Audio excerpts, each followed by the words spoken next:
Israel preparando um ataque contra as instalações nucleares do Irã, segundo reporta a CNN. Passo para você, a gente complementa com o Zé Reinaldo. Diga lá. Isso aí foi uma notícia que a chamada nova inteligência dos Estados Unidos detectaram isso, não sabemos se isso vai acontecer. Eu tenho sinceras dúvidas se Israel tem capacidade militar de atacar o Irã e infligir danos a essas instalações que são altamente protegidas nos confins em relação à fronteira. Essas instalações estão muito longe da borda ali do Golfo Pérsico-Arábico, né? Mas, enfim, isso pode acontecer, isso elevaria muito as tensões ali na região. Então, eu não estou querendo assim crer que isso possa ter um fundamento ou se isso é um balão de ensaio para ver eventualmente como aí os próprios Estados Unidos reagiriam, né? E eventualmente como isso repercute ali na região. Então fica aqui minha sincera dúvida se isso poderia de fato acontecer ou se é um balão de ensaio, né? Bom, Lula precisa acolher a Venezuela nos BRICS, diz aqui a Gleice. Agora, Zé, lembrando que em 1981, Israel atacou as instalações nucleares do Iraque, né? Quer dizer, inaugurando aí a teoria dos ataques preventivos. Como é que você vê esse risco? Bom, o risco é potencial, né? Além de ter feito isso que você se referiu, Israel já assassinou mais de uma dezena de cientistas Físicos. nucleares, físicos, iranianos. Ele está sempre, o país genocida e sionista está sempre ameaçando o Irã. Esse é um momento delicado porque estão em curso conversações, embora que indiretas, mas são conversações importantes entre os Estados Unidos e o Irã, visando a chegar a algum nível de acordo nuclear. São conversações sempre carregadas de muitas ameaças por parte dos Estados Unidos, porque os Estados Unidos exigem que o Irã não enriqueça nenhum percentual de urânio, e o Irã diz que isso é uma linha vermelha para eles insistem no direito assegurado, inclusive, pelo próprio TNP, o Tratado de Não Proliferação Nuclear, de que mesmo as nações não nuclearizadas, do ponto de vista das armas, têm direito ao desenvolvimento da pesquisa em enriquecimento de urânio para fins civis, e, portanto, essas negociações são levadas ao impasse, mas, mesmo assim, o Israel condena as negociações, Israel protesta contra os Estados Unidos estarem em conversações com o Irã. Então, isso, claro, é uma ameaça, um risco potencial que não deve ser subestimado. Agora, sobre as condições propriamente ditas para desferir este ataque, é algo a gente acompanhar com muita atenção, mas toda ameaça deve ser levada em conta. É isso. Bom, vamos mostrar aqui uma imagem do Julian Assange, fundador do Wikileaks, que foi assim ao Festival de Cannes, na França, de cinema, né? Interessante, foi postado pelo próprio Wikileaks. Ele está usando uma camisa, Alexandre, com os nomes de 4.986 crianças palestinas assassinadas pelo Benjamin Netanyahu, né?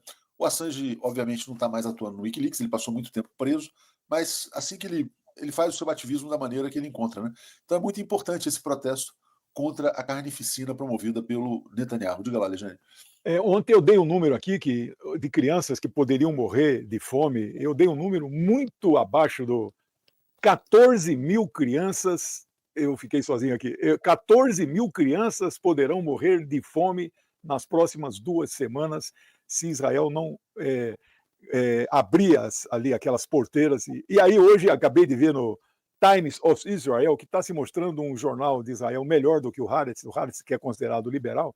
Acabei de ver agora que Israel, por liberalidade, deixou entrar 93 caminhões de mantimentos para uma população de 2 milhões. Israel agora não está matando, Léo e Zé, não está matando mais por tiros, por bomba, está matando de fome e mata principalmente as crianças. Então o número que eu dei ontem, que eu não lembro o que foi, mas muito pequeno, o número certo é 14 mil crianças. Então esse número que o Assange está usando é um número muito pequeno, perto da realidade. Agora a Europa está reagindo, viu? Acabei de ver manchete também ali nos jornais europeus. A Europa está assim, olha, que o mundo inteiro está chocado. Eu não sei se o mundo inteiro está chocado, e mesmo se o mundo inteiro estiver chocado, as ações não estão rendendo o suficiente para pressionar e fazer parar o genocídio. Então, infelizmente, não estou vendo luz no fim do túnel nesse momento. Eu vou mostrar aqui algumas postagens do Twitter da FEPAL, Zé, para o pessoal perceber o grau de desumanização na sociedade israelense, né? Isso aqui é uma postagem que fala: toda criança em Gaza é um inimigo, todos os bebês, não o Hamas. Não podemos deixar uma única criança viva. Isso aí foi dito por um ex-deputado chamado Moshe Feiglin, defendendo exatamente o extermínio das crianças, dizendo que elas são o verdadeiro inimigo de Israel. E é isso que Benjamin Netanyahu está executando, né? Também queria trazer essa notícia aqui, olha, é uma matéria muito interessante da FEPAL, do que eles chamam dos iognazis, os nazistas do bem, né?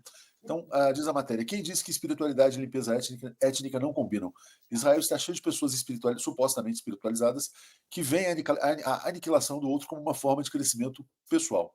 Aí dizem assim, ó, Rivka Lafer é uma facilitadora de workshops, encontros, sessões em grupo, etc. e tal. Pertence a uma corrente do judaísmo que pode ser descrita como iognazis, pessoas cujo espiritualismo sustenta o seu nazismo, né? E aí ela está dizendo, olha, ela se refere como inimigo não apenas aos supostos terroristas do Hamas. Estamos comprometidos em nos vingar e destruir Gaza, da infância à velhice. Ela completa com um versículo bíblico apropriado. Apagarás a lembrança de Amaleque de debaixo do céu, não te esquecerás, né? Então tá aqui, ó, você tem os iognazis, né? O que mostra, Zé, que, na verdade, o Holocausto tem pleno apoio da sociedade israelense, salvo raras exceções. Exatamente. Quando você mencionou aquele ex-deputado, eu ia mencionar essa notícia, porque circulou muito ontem, essa denúncia da FEPAL sobre essa moça. Mas antes eu queria comentar sobre o Assange, né? Uma atitude corajosa dele. É muito bom que ele esteja circulando, que ele esteja realizando o ativismo solidário com os povos, e especialmente com o povo palestino, da maneira que ele pode. E é bom esse retorno dele aí à cena política e cultural, e essa denúncia que tem os nomes de quase 5 mil crianças assassinadas pelos criminosos que comandam o Estado de Israel, é uma denúncia bastante contundente. Então, comentando aqui sobre essa moça, né?